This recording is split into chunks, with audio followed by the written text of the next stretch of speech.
Collegiate athlete and author Brian Smith retells the story of a girl named Maddie. From the outside, Maddie seemed to have everything going for her. She was an elite athlete, having competed in track and soccer in high school. She'd gone off to run at the University of Pennsylvania. She was smart. She was beautiful. She was well-liked by anyone who interacted with her. Her family loved her, and she loved them. Maddie's social media pages presented the image of a young woman who epitomized what a young female athlete should aspire to become. But on the evening of January 17th, while a freshman at UPenn, Maddie Holleran jumped off the 9th floor of a parking garage, instantly killing herself. What happened to Maddie? Over the years, the outlook on mental health and hygiene has greatly changed.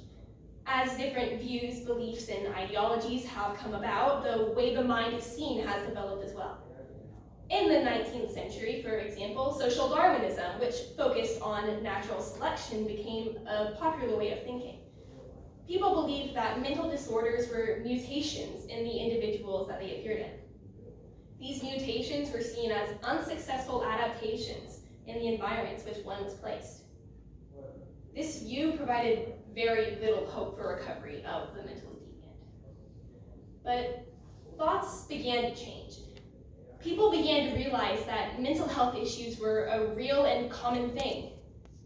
Community mental hygiene districts began to pop up, where the services of schools, playgrounds, churches, and many more would be coordinated by mental health personnel to prevent mental disorders and to foster sound mental health. They finally took the view that one's community and surroundings could have a massive impact on the person and their mental health. C.E.A. Winslow, a professor of public health at Yale, describes mental hygiene like this. Mental hygiene is an organized community response to a recognized community need. They realized that these mental health issues were a community need, a necessity that they had to have a response to. Something needed to be done to deal with this problem. Though there came more awareness of these issues, not all was well.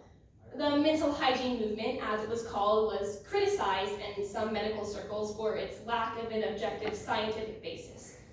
People thought that it had too much of a focus on sociological factors as being the key to the prevention of mental illness. They wanted scientific answers to a sociological problem. Let's take Maddie again, for example, as Brian Smith continues her story. She was depressed, and though her symptoms didn't always exhibit themselves to others, something changed in her brain chemistry. The way her brain was working had quite literally changed, and for the worse. The mental health crisis in student athletes is changing the way these people see the world. Even though they are active and constantly moving for their physical health, many students' mental health is rapidly declining. Catherine Glassy, a licensed professional counselor providing support in the Capel and DFW area, describes it like this. As an athlete, you are taught to push yourself beyond limits. She says that many athletes are so tunnel visioned on one thing and taking care of themselves in one way that they forget to take care of themselves in the other way, the mental way. Being an athlete puts stress on your mental health and impacts the body, brain, support systems, and relationships. This causes tension between these things and can foster more issues to come. Christians are called to help those around them, and because of this, Christians should provide support to the mental health crisis of student athletes. We are called to help our neighbors and treat others with love and respect, and these neighbors include athletes. Different kinds of support and love can be provided based on the needs of the individual. For the context of this capstone, neighbors are the people we come into contact with throughout our lives. In Galatians 6, it is written, "Carry each other's burdens, and in this way you will fulfill the law of Christ." If there are people that are carrying burdens of any kind, Christians should shoulder some of the weight. It is the law of Christ to love the Lord our God and love our neighbors as ourselves. This brings up the question, why athletes? Why, when there are so many other issues in the world, should Christians focus specifically on athletes? Well, Christians should help many of their neighbors. It does not have to be one specific people group. But in general, athletes are some of the world's go-getters. They're usually hard-working individuals with a lot of spirit and determination and potential to be great in the world. From a young age, many of them focus on time management and managing their bodies well. These people may very well be the future leaders, such as politicians, professors, and scientists. These are the people that know what it takes to get something difficult done, but they need help. At Coram Deo, for example, there are many students that will play a sport for all 4 years of high school. With the required 2 seasons of a sport to graduate, it is inevitable to be a student athlete at some point or another in your high school years. With that, however, comes Coram Deo's notorious schoolwork. As a university model school, there is a significant amount of homework that comes with just being a student here. When a sport is added on top of that, some students will go over the edge. There are many things that can make a student fall behind and topple off that cliff. Whether it is from injury, sickness, or internal family issues, it is almost a guarantee that a given student will miss at least some school within a year. The problem is not missing the schoolwork, however, it is making it up. And if that same student is also worried about getting back into shape, making practices and games, and knocking off any rust that may have formed, they may need help reclimbing that mountain. This also does not include the pressure that the student may feel at Coram Deo specifically to return to play, because many of the sports rosters are small and cannot afford to miss that many players. All of this piled on top of one another is bound to make even some of the strongest crack. Even if many of the athletes need help, what can ordinary people do about it? Some would argue that it might make it worse to try and help when someone doesn't know what they're doing. Most are not trained professionals and might not have any experience dealing with issues like these. But though this may be true, many athletes that face mental health issues simply need someone to be there with them and for them. All it may take is a helping hand to get started on the right track, and no one needs special training to just be a good friend. Whether it is as simple as sharing notes with a friend that missed a class or getting on a 15-minute FaceTime call to go over the math homework, there are many things students themselves can do to help each other out. Parents play a major role in this as well. Though many parents work and have jobs throughout the day, that is no excuse to not be there for their children if they need them. Sometimes the student just needs someone to talk things through with, or have a parent there just to listen. A simple hug can be a game changer in how a child feels the rest of the day. So yes, even though most are not trained professionals when it comes to mental health, there are still many things that can be done to help those near each other. Different kinds of support can also be provided depending on the student-athlete's specific needs. For example, one person may just need verbal support. Glassy states that people need to be built up socially, spiritually, not just physically. There are so many other needs in a person than just their physical health.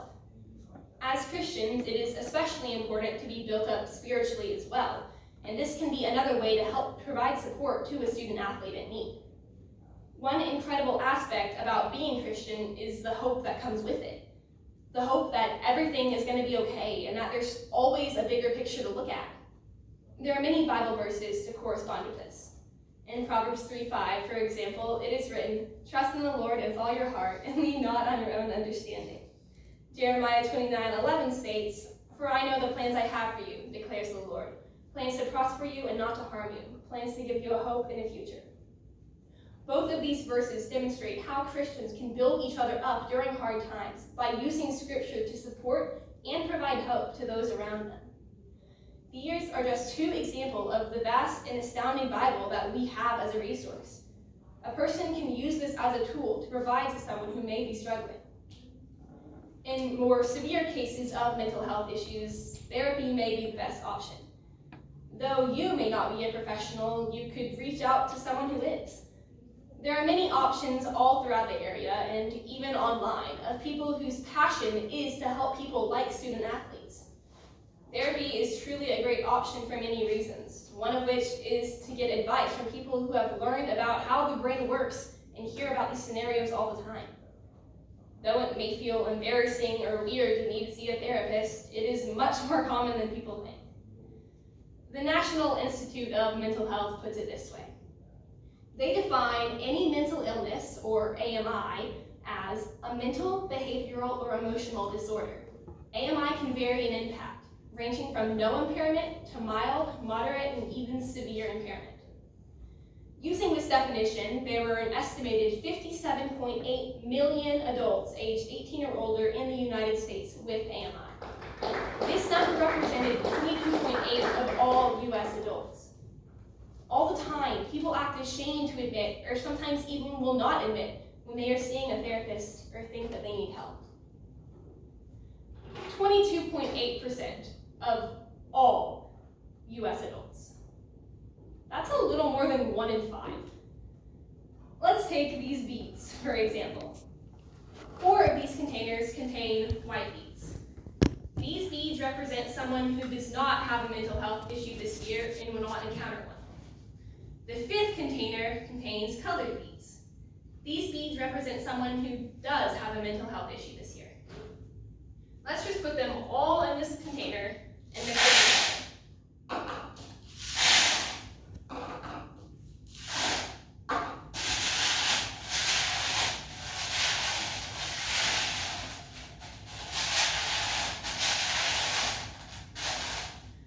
Now that they're all mixed together, let's just take a few beads.